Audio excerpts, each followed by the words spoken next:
Good morning everybody and welcome to Assembly.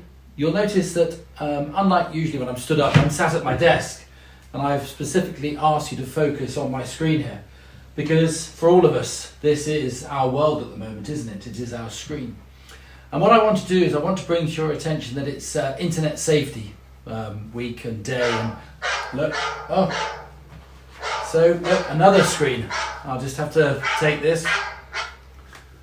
Ah yes. Thank you. Right. Okay. All right. Thank you. Bye now. Thanks. Yeah. So life is all about screens and phone calls from businesses, but we don't know exactly where they're coming from all of the time, do we? I know what's going on here. I've got my Classic FM site, so I can have a bit of background movement. I knew who that was ringing me, but who is behind that call? Who is behind that screen?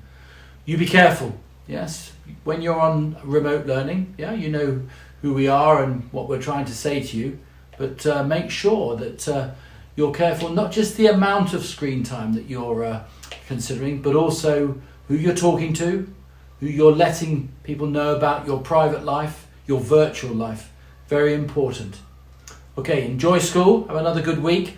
It's half term on Friday, and hopefully we can ignore those screens for a week. Cheerio now, bye-bye.